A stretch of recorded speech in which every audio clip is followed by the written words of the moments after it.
Mercedes' 2023 Formula 1 car has more than one weakness and a clear deficit to the class-leading Red Bull, but there's a specific issue that Lewis Hamilton has been struggling with. It stems from a design choice Mercedes made for the start of the new technical rules last year, and despite that car being a bit of a dud, kept for 2023. But it hasn't worked, and as Mercedes plans substantial developments, Hamilton has his eye on one thing in particular that he says 100% has to change for future cars. For the new technical rules introduced last year, Mercedes developed a car with the cockpit further forward to enable it to go with the design of an exposed side impact structure and minimised side pod. That cockpit position, which technical director Mike Elliott has admitted is quite forward compared to previous designs, has been retained on the 2023 W14, and there is a clear difference between it and the Red Bull RB19. Hamilton describes it as feeling like you're sitting on the front wheels, and that, he says, is one of the worst feelings to feel when you're driving a car. He joked that if you imagine how it would feel driving your road car with the front wheels beneath your legs approaching a roundabout, that would give you an idea of what he's unhappy with. It's because it hinders the driver's ability to feel the car's movement, perceive how its behaviour will shift, and therefore take the car to the limit. Hamilton admits he has really struggled with that, whereas teammate George Russell appears to have not.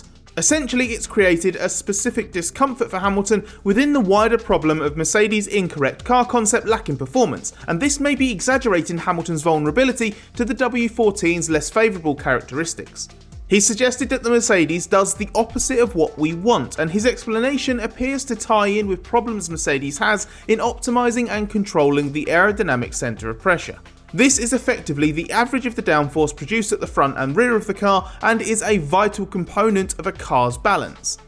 The emphasis on ground effect aerodynamics on the new cars and how hard the floors are worked means the centre of pressure is more rearward than before, from the front of the floor to the throat of the diffuser slightly further back.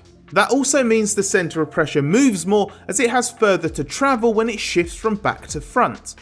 Hamilton feels the Mercedes aero characteristic is too far forwards, so instead of providing a stable rear on entry, then moving rearwards through the corner allowing for rotation in a controlled way, he says the car is too on the nose, as in very sensitive on turn-in with a rear end that's too weak to handle it.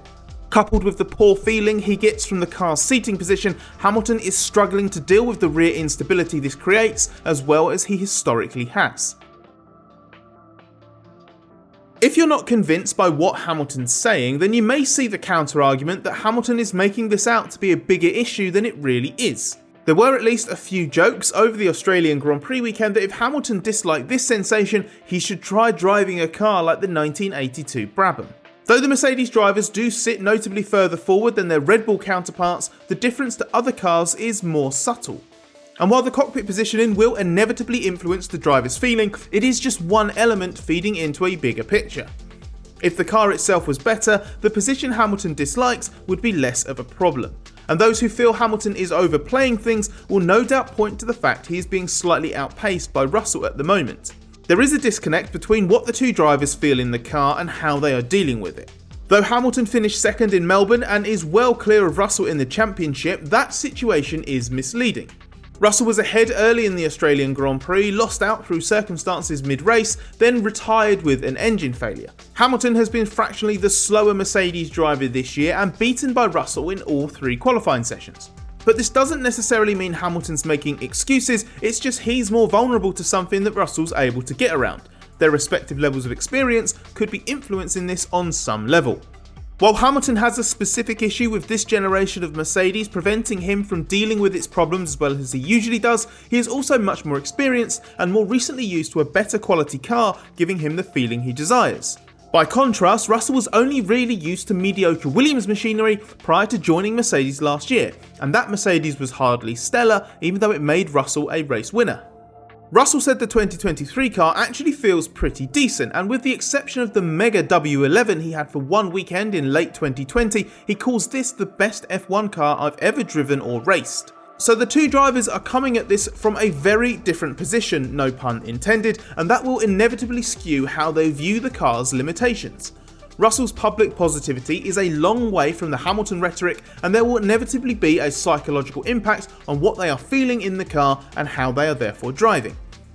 But it's a fact that if the driver is sitting further forward, they will not have the same sensation of how fast the rear is moving or when it stops moving, so Hamilton's complaint is rooted in a reality. How the drivers feel about the cockpit position now will also be influenced by how strong an opinion they had on it before. We don't know exactly what Russell thought, but Hamilton has made it clear he was no fan of this and didn't want it for 2023. It might even be what he was referring to back in Bahrain with his slightly poorly worded claim that Mercedes didn't listen to him. When we asked Hamilton in Australia if it was just the team's belief in the design concept that made him accept the cockpit position for another year, he confirmed this was the case. He wanted the cockpit position to be changed, but listened to the team and trusted the development direction it was so convinced by. Now Hamilton says if he'd known what this would result in this year, he would have fought it harder, and says that it 100% has to change in the future. Mercedes has indicated Hamilton will get the changes he wants, although stopped short of explicitly guaranteeing so. When asked by us about Hamilton's claim it 100% needs to change for next year, Mercedes team boss Toto Wolff acknowledged the driver position is one of the most important elements and that Hamilton has been pretty vocal about it. Then he said, a 7-time world champion has an opinion and that is important to listen to. With Mercedes exploring new development directions already, it appears likely it will abandon the unique sidepod design that required this arrangement in the first place. But it's a big job. The driver's position is relative to the cockpit opening, and that is tied in with the side impact structure positions, and everything initially is a bundle of compromises to achieve the right weight distribution.